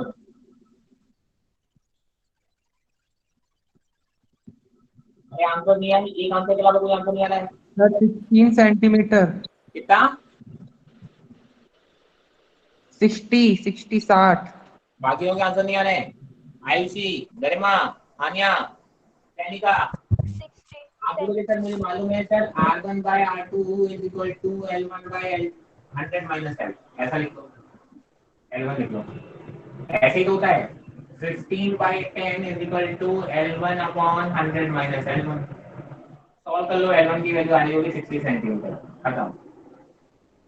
कुछ होता नहीं इस क्वेश्चन में, पता नहीं क्यों नहीं कर पा रहे। चलो एक क्वेश्चन लिखो फटाक से जल्दी से।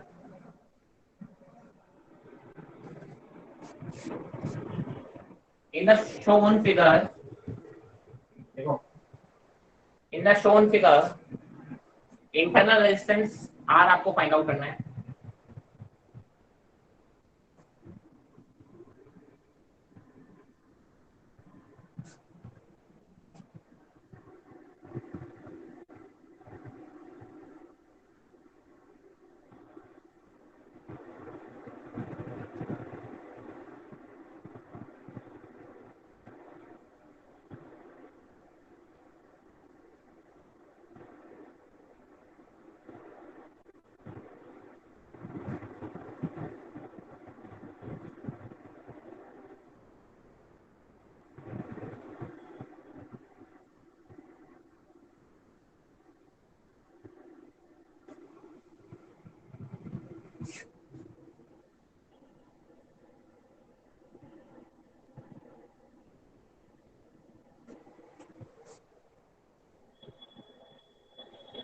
10 ओम है।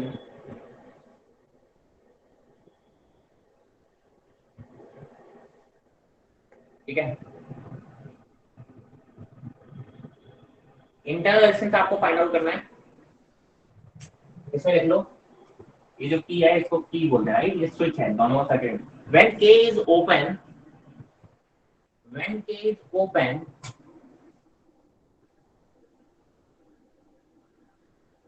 the balance point, the balance point is obtained at 60 centimeter,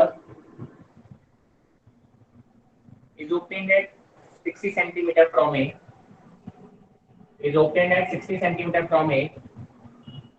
When K is closed,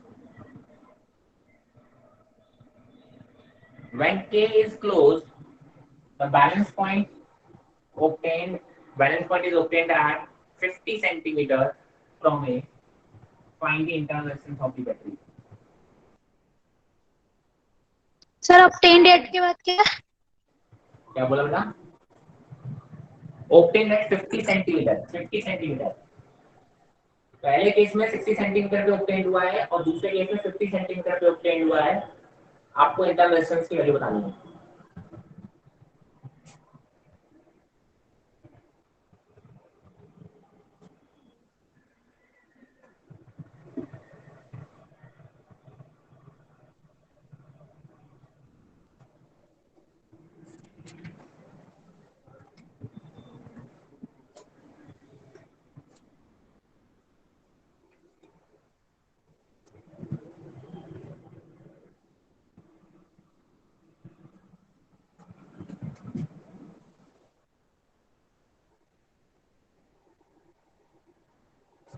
अरे सिंपल सा है, अगर डायरेक्टली फॉर्मूला आपको याद है तो कुछ बचा ही नहीं।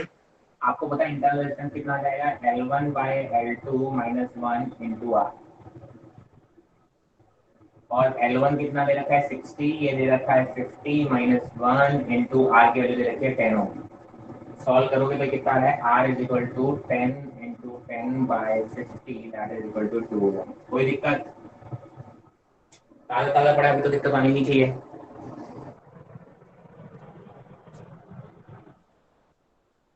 No sir. तो ये बात हो गई पोटेंशियल मीटर की, और सर्किट मेरे हिसाब से तो कंप्लीट हो गया। बाकी आप क्वेश्चन करोगे तो प्रॉब्लम्स आएंगी, और कंसेप्ट आपको क्वेश्चन से ही सीखते हैं। मतलब थ्योरी वाले पोर्शन में मेरे हिसाब से तो कुछ नहीं रह गया, तो स्किप हो गया तो मेरे को याद दिला देना। वैसे आई डोंट, एक दो क्वेश्चन में थोड़े से डिफरेंट टाइप के क्वेश्चन बना लेता हूँ जो आपके यूज होते हैं। मैंने कहा सर कभी कभी आपको बहुत बड़े सर्किट्स मिल जाते हैं, ठीक है, दीदी से सर्किट जरूर चलेगा।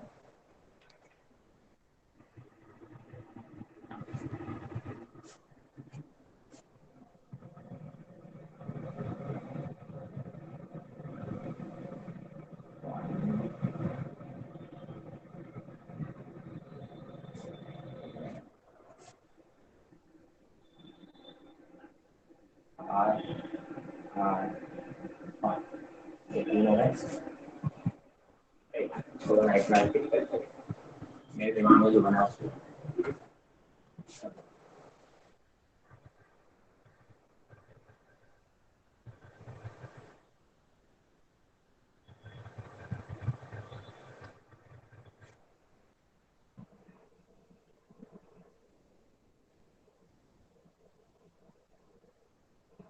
ये एक सर्किट बना हुआ है, आप चाहो तो और कॉम्प्लिकेट करना है।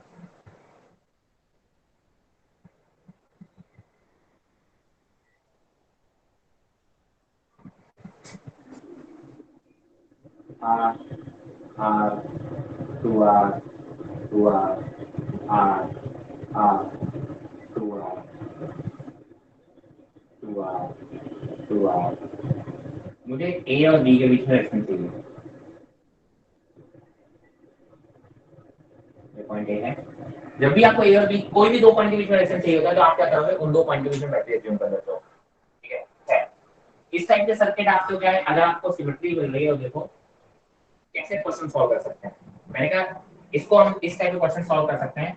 अगर आप देखो यहाँ पे एक लाइन है, इस लाइन के A और B को ज्वाइन करने वाली जो लाइन है, ए और बी के ज्वाइन करने वाली लाइन के ऊपर वाला सर्किट और नीचे वाला सर्किट सेम है, हाँ या ना? तो दो अप्रोच हम कर सकते हैं, मैं आपको बस एक इजी वाली अप्रोच बताऊंगा कि जब भी ए और बी के ऊपर और नीचे वाली जो लाइनें हैं वो आपको क्या दे रही हैं, सिमेट्रिक सर्किट्स दे रही हैं। कैसे सिमेट्रिक, मतलब जैसा ऊपर है वैसे नीचे है। तो आप क्या कर दोगे कि सर इसके परपेंडिकुलर बाइसेक्टर एक ड्रॉ कर लोगे। ध्यान रखना, ए और बी के परपेंडिकुलर बाइसेक्टर ड्रॉ कर लोगे और इस परपेंडिकुलर बाइसेक्टर में जो भी जंक्शन आएंगे उन जंक्शन को आप ऊपर की तरफ या नीचे की तरफ, या तो ऊपर की तरफ ओपन करोगे या नीचे की तरफ ओपन करोगे। ध्यान से सुनना, इधर ऐसे मत ओपन कर देना, समझ में आ रहा है? इस लाइन पे जितने भी जंक्शंस आपको मिलेंगे या तो आप उन्हें ऊपर की तरफ ओपन कर सकते होगे या नीचे की तरफ ओपन कर सकते होगे। यहां से ऐसे ओपन मत कर देना गलती से। तो देखो एक ये जंक्शन है, इसको मैं यहाँ से ब्रेक कर दूं नीचे की तरफ, मतलब यहाँ से हटा दिया। एक ये जंक्शन है, ऊपर की तरफ ब्रेक कर सकता हूँ, ये हटा दिया, मतलब ये वाला सर्किट आपका गायब हो गया। फिगर बना लो यार आप पहले, है ना, इसका स्क्रीनशॉट ले लो वरना भूल जाओगे। ये आर था, ये आर था, ये आपका था, आपको ए और बी के बीच में इसका स्क्रीनशॉट ले लो। मैं उस पे लगा रहा हूँ, इसको हम बोलते हैं मिरर सिमेट्री। यहाँ पे अगर मिरर रखोगे तो ऊपर और नीचे कैसा है, सेम है। तो आप क्या बोलोगे, ए और बी के परपेंडिकुलर एक बाइसेक्टर ड्रॉ करोगे और उस पे लाई करने वाले जितने जंक्शन है उसको लाइन के अलोंग, इस परपेंडिकुलर बाइसेक्टर के अलोंग ही ब्रेक करना है, या तो ऊपर या नीचे। तो देखो यहाँ से ये सर्किट ब्रेक हो जाएगा नीचे की तरफ, यहाँ पे ये सर्किट ब्रेक हो जाएगा ऊपर की तरफ, ये सर्किट नीचे की तरफ ब्रेक हो जाएगा, ये सर्किट ऊपर की तरफ ब्रेक हो जाएगा। मतलब ये रेजिस्टेंस आपके सर्किट से बाहर हो गए। अब ये बहुत सिंपल सा सर्किट बन रहा है कि नहीं बन रहा है? अरे हाँ या ना? सॉल्व कर लोगे अब तो ये सीरीज हो गया, ये सीरीज हो गया और ये सीरीज हो गया। क्लियर है? ऐसा कैसे कर सकते हो, मैं जैसे ज्यादा समझने नहीं, जिसको समझने बता रहा हूँ। यहाँ से जब कोई करंट आएगा तो करंट देखो जितना ऊपर की तरफ जाएगा उतना नीचे की तरफ जाएगा, क्योंकि ये दोनों आर्म कैसे हैं, आइडेंटिकल हैं, तो करंट भी इनमें सेम जाएंगे कि नहीं जाएंगे? तो यहाँ से यहाँ अगर दोनों में करंट सेम जा रहा है तो ये पॉइंट तो दोनों का इनिशियल था, इस पॉइंट पे जब आप पहुंचोगे तो अगर ये पॉइंट ए था, मतलब सॉरी मान लो सी था, तो आप बोलोगे सर यहाँ पे जो पोटेंशियल होगा और यहाँ पे जो पोटेंशियल होगा वो सेम होगा। क्लियर है? Yes sir. ठीक है, तो ये सेम पोटेंशियल वाले पॉइंट होते हैं। आप एक होता है फोल्डिंग सिमेट्री, आप इसको ऐसे ब्रेक करके यहाँ ज्वाइन भी कर सकते हो, सेम पोटेंशियल वाले पॉइंट आपस में कनेक्ट कर सकते हो।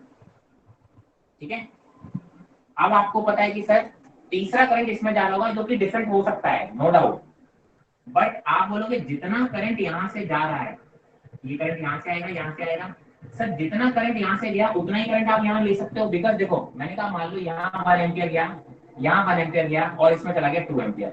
सोच लो, एज्यूम किया, तो यहाँ से 1 एम्पियर आ रहा होगा, यहाँ से 1 एम्पियर आ रहा होगा, इस वाले से कितना आप ले सकते हो, केवल 2 एम्पियर ही आ सकता है। यस और नो? इट मींस इस ब्रांच में बीच में से कोई भी करंट का बाइफर्केशन नहीं हो सकता, कोई भी करंट यहाँ पे नहीं आ सकता, इसका तो ये बीच के जो कनेक्शन है वो बेकार है। ये क्या कंसेप्ट है, आप तो भाई प्रोसेस समझो। जब भी आपको लगे ए और बी को ज्वाइन करने वाली लाइन के ऊपर वाला सर्किट और नीचे वाला सर्किट, अगर ए और बी ऊपर नीचे रखे हैं तो ए और बी को लाइन के इधर और इधर, मतलब मिरर सिमेट्री मिल जाए आपको, तो ए और बी लाइन को ऐसे जैसे मैं बोल रहा हूँ वैसे अपनी कॉपी में लिख लो कि ए और बी लाइन को ज्वाइन करने के परपेंडिकुलर बाइसेक्टर ड्रॉ करो और इस लाइन के अलोंग जितने भी जंक्शन आप लाइन के अलोंग, है ना, इस लाइन के अलोंग, या तो ऐसे या ऐसे मत कर देना, ये लाइन है, आप सर्किट ऐसे ब्रेक नहीं कर सकते। सर्किट आप या तो ऊपर की तरफ ब्रेक कर सकते हो या नीचे की तरफ, मतलब लाइन पे आएगा। आप ये सर्किट ऐसे ब्रेक नहीं कर देना, पता चले आपने यहाँ से ऐसे ब्रेक कर दिया, सर्किट ही खत्म कर दिया। इस चीज को बहुत ध्यान रखना, तो आपका क्वेश्चन सिंपल हो जाएगा और फिर आप इसको सॉल्व कर सकते हो। मैं आपको एक और एग्जांपल देता हूँ, देखो आपको इजी लगेगा, थोड़ा सा और कॉम्प्लिकेट कर देता हूँ। सर इसमें व्हीटस्टोन ब्रिज से भी तो हो सकता था, व्हीटस्टोन ब्रिज से। व्हीटस्टोन ब्रिज नहीं हो सकता था? अच्छा, 2 व्हीटस्टोन ब्रिज बनाएगा फिर तू,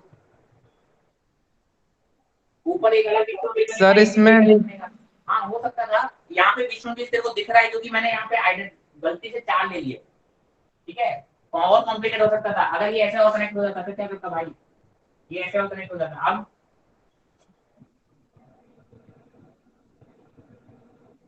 समझ में आ रहा है, तब आपका बीच में वाला कंसेप्ट नहीं लगेगा, इसमें लग जाएगा। बहुत अच्छी बात है, आपको रिपीट कर दिया, बहुत अच्छी बात है।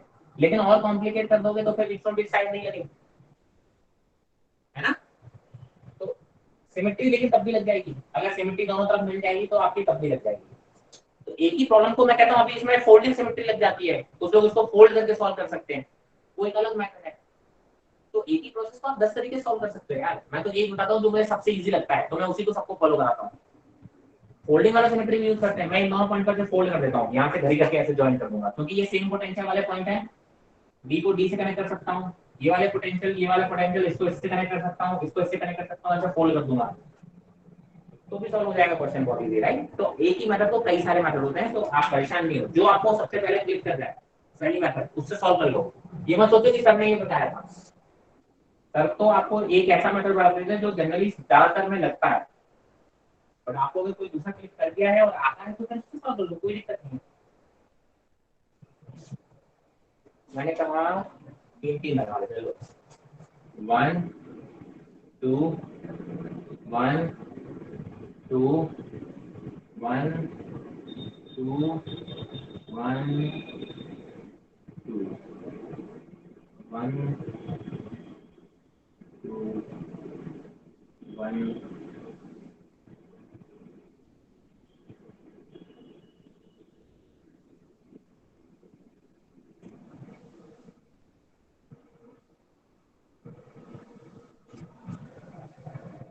ठीक है, ठीक है, और सारे रजिस्टर सेम आ लिए आज। वो भी इसमें शायद तेरा बीच में लगेगा, देखो अप्लाई हो पा रहा है क्या। सर टाइम दीजिए। हाँ नहीं, अंदर वाले में अप्लाई होगा, बाहर में नहीं हो पाएगा। आप क्या देखो, मैं आपको बताता हूँ कैसे होगा। फिर से बात बोलो, देखो अगर मैं ये ए और बी को ज्वाइन करूँ, देखो ऊपर वाला सर्किट और नीचे वाला सर्किट सेम है, इस लाइन की बात करो। अगर ये लाइन के ऊपर वाला सर्किट और नीचे वाला सर्किट सेम है तो क्या करोगे, इस लाइन के परपेंडिकुलर बाइसेक्टर ड्रॉ कर लो, जितने भी जंक्शन है ऊपर की तरफ या नीचे की तरफ ओपन कर दो। तो सबसे पहले देखो, जब मैं इसको ओपन, ये इसका फिगर ले लो भाई, इसका स्क्रीनशॉट ले लो तो क्वेश्चन गायब हो जाएगा नहीं तो। अब आप क्या करोगे, ये जंक्शन है, इस जंक्शन को नीचे की तरफ ओपन कर दो, मतलब यहाँ से हटा के ऐसे कनेक्ट। सिमिलरली आप बोलोगे इस जंक्शन को ऊपर की तरफ कर दो ऐसे।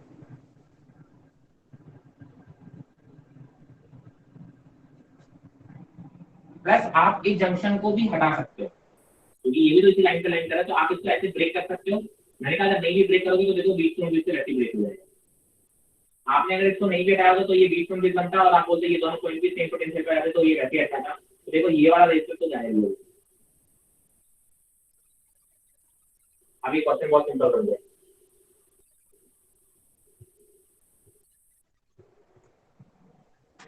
क्लियर है, ये कोई थ्योरी नहीं है, ये प्रॉब्लम सॉल्विंग अप्रोचेस हैं। कितना टाइम हो गया, एक और करा दूं क्या।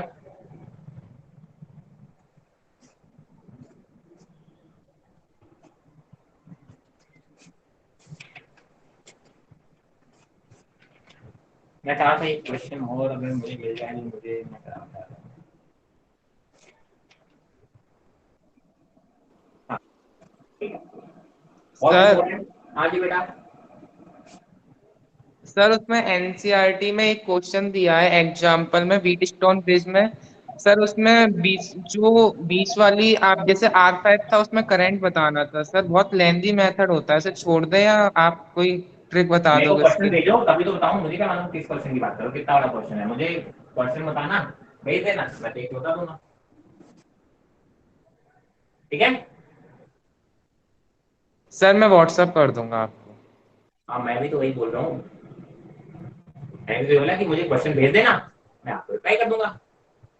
ठीक है, अब देखो दो, एक स्टैंडर्ड क्वेश्चन होता है क्यूब।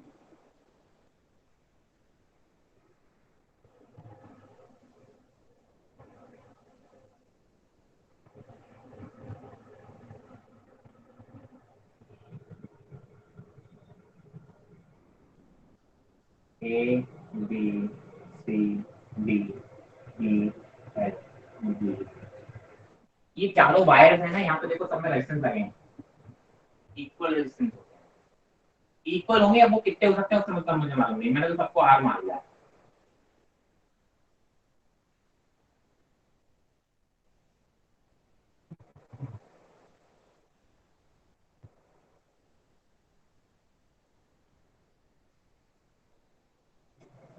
क्या मान लिया? आर, सारे रेजिस्टेंसेस आ रहे हैं। अब आपको क्या होता है, रेजिस्टेंस इक्विवेलेंट पूछ लिया जाता है, सारे रेजिस्टेंसेस आ रहे हैं। अब आर की वैल्यू 2 ओम हो सकती है, 3 ओम हो सकती है, 5 ओम हो सकती है, जो भी दे रखी है उससे मुझे मतलब नहीं। अब क्या होता है कि सर इसमें कोई भी 2 पॉइंट उठा के उनके बीच में इक्विवेलेंट रेजिस्टेंस पूछ देते हैं, सॉल्व करने का वही सिमेट्री से सॉल्व होता है, ठीक है। बट आपसे कोई सॉल्व नहीं पूछने वाला है, कोई आपसे यही बोलेगा सॉल्व करके बताओ, वो आपसे रिजल्ट पूछेगा। आपके ऑब्जेक्टिव क्वेश्चन में जनरली पूछा जाता है, वो आपसे रिजल्ट पूछेगा। तो देखो इसमें 3 पॉसिबल पॉइंट हो सकते हैं। या तो आप बोल सकते हो कि एक एच, अब वो एच कोई सी हो सकती है, वो ए भी हो सकती है, ए बी हो सकती है, बी सी हो सकती है, एक ही बात है। पहला बन सकता है कि एच के अक्रॉस, मान लो मैंने बोला ए और बी। दूसरा हो सकता है फेज डायगोनल,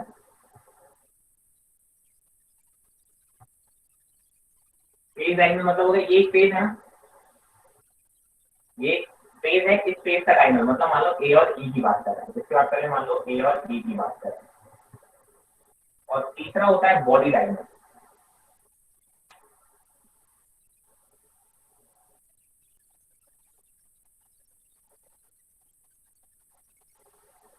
ठीक है। मान लो किसकी बात कर रहे हैं, ये था, ये बॉडी डायगोनल हो गया, मान लो ए और एच, कोई भी बॉडी डायगोनल ले सकते हैं।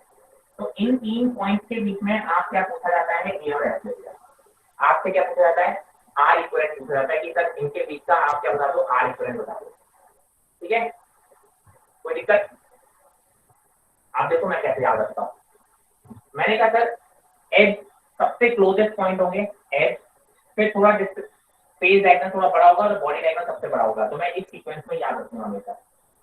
एज मतलब सबसे छोटी डिस्टेंस होगी, फिर उसके बाद जो डिस्टेंस होगी वो फेज डायगोनल होगा, एक फेज का डायगोनल होगा, फिर बॉडी का डायगोनल सबसे बड़ा होगा। क्लियर? ये आप याद रखने का देखो तरीका क्या रख सकते हो, ऐसे बनाऊंगा, ये 3 ऐसे रखिए, ठीक है। और सब में लिखिए जो भी आर की वैल्यू है वो यहाँ पे लिखिए। अब याद रखो कैसे करोगे, यहां से स्टार्ट करोगे 1 2 3 4 5 6 7।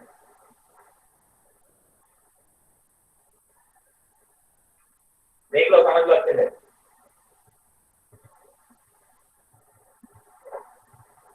ये एच के क्रॉस है, ये फेज डायगोनल के क्रॉस है, ये बॉडी डायगोनल के क्रॉस है। फिर से देखो कैसे लिखोगे, मैं फिर से लिख के बता रहा हूँ, ऐसे देखो,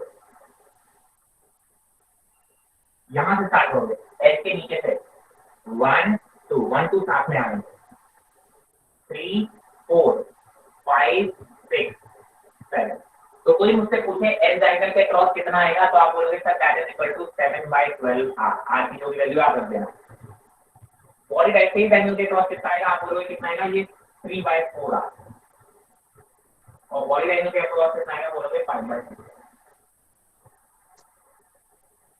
सिमेट्रिसिटी से सॉल्व होते हैं क्वेश्चन। सॉल्यूशन आपके लेवल पे कोई ज्यादा जरूरत नहीं है, नीट में आपसे रिजल्ट पूछे जाएंगे और बोर्ड में आपसे सॉल्यूशन पूछा नहीं जाएगा, ठीक है। इतना ज्यादा पूछ सकता है कि ये क्या प्रोसेस होगा, तो आप बोलोगे सर इक्वी पोटेंशियल वाले। देखो अगर मैंने कहा मान लो यहाँ से जा रहा है और यहाँ पे बैठी, मतलब ये यहाँ से करंट जा रहा है, तो देखो यहाँ से ये रास्ते ये रास्ते ये रास्ते तीनों सेम हो गए, तीनों में सेम करंट जाएगा। तो जितना पोटेंशियल ड्रॉप इसके क्रॉस होगा उतना ही पोटेंशियल ड्रॉप इसके क्रॉस होगा, उतना ही पोटेंशियल ड्रॉप इसके क्रॉस होगा। अगर ये पॉइंट को आप 1 बोलते हो, 2 और भी नाम देते हो, तो 1 और 2 मतलब 2 वाला पोटेंशियल, 3 वाला पोटेंशियल और 4 वाला पोटेंशियल सेम होगा, ठीक है। ऐसे पोटेंशियल ड्रॉप निकालते जाओगे, जैसे यहाँ से यहाँ जाने में जो पोटेंशियल ड्रॉप होगा वो यहाँ से यहाँ जाने में होगा, फिर यहाँ से यहाँ जाने में होगा, तो यहाँ से यहाँ जाने में होगा। तो आप बोलते ये वाले पॉइंट की सेम पोटेंशियल भी होते हैं। तो ऐसे फोल्ड वगैरह करके हम इनको सॉल्व करते हैं। मैंने कहा हमें याद रखने का तरीका देखो, ये सबसे सिंपल मेरा स्टाइल है, ठीक है। तो मेरा फॉर्मूला आप बोलो, जो भी नाम देना हो आपको, ये फॉर्मूला या स्ट्रिक जो भी है, जैसे भी याद रखना हो तो कर लो। ऐसे देख लो, H सबसे छोटी साइड है, फेज एंगल थोड़ी बड़ी साइड है, वॉइड एंगल सबसे बड़ी साइड है। 1 से लेके 7 तक काउंट हो रहा है, नीचे से स्टार्ट हो रहा है 1 2 3 4 5 6 7। क्लियर है? याद रहेगा। कैपेसिटर में इसका जस्ट उल्टा चलेगा, इसलिए यहाँ पे याद रखोगे तो कैपेसिटेंस में आपको इजी रहेगा। कोई दिक्कत? No sir. याद रहेगी वैल्यू? Yes sir. मेरी तरफ से दिस चैप्टर इज डन। क्या बोल रहा है ये? राघव चावला क्या पूछा था? आर इक्विवेलेंट होगा, आर क्या बोल रहा है? राघव ये पूछ रहा है आर डिफरेंट हुआ तो क्या? आर डिफरेंट हुआ तो क्वेश्चन छोड़ देना, पूछा ही नहीं जाएगा तुमसे। सिमेट्रिसिटी है भाई साहब, सिमेट्रिसिटी से क्वेश्चन सॉल्व करना है तो वैसे ही आएगा, नहीं तो बाकी क्वेश्चन सॉल्व करने का आपका तरीका वही सिंपल रहेगा, तो कहीं ना कहीं क्वेश्चन सिंपल होगा। टफ क्वेश्चन तो आपसे पूछ नहीं सकता यार बैठ के सॉल्व करो, ऐसा नहीं होता। ठीक है, उठा के कुछ भी नहीं रैंडम बना देगा, आपके लेवल पे जो वैल्यूज आ सकती हैं बस वही बता रहा हूँ। अब इस आर की वैल्यू 2 ओम 2 ओम 2 ओम दे सकते हैं, 5 ओम 5 ओम दे सकते हैं, तो वहां पे आर की वैल्यू उठा लेते हैं। चलिए, एनी डाउट्स? सारे आर सेम है? हाँ भाई साहब सारे आर सेम है। चलो, एनी अदर डाउट्स और should we wrap up the class? अरे गाइस कुछ बोल दिया करो यार, तुम लोग कसम से हर बात तुम्हारे मुंह से हाथ डाल के निकालनी पड़ती है। No doubt sir. Sir question paper कब मिलेगा? काय का क्वेश्चन पेपर? सर जो टेस्ट हुआ था। वो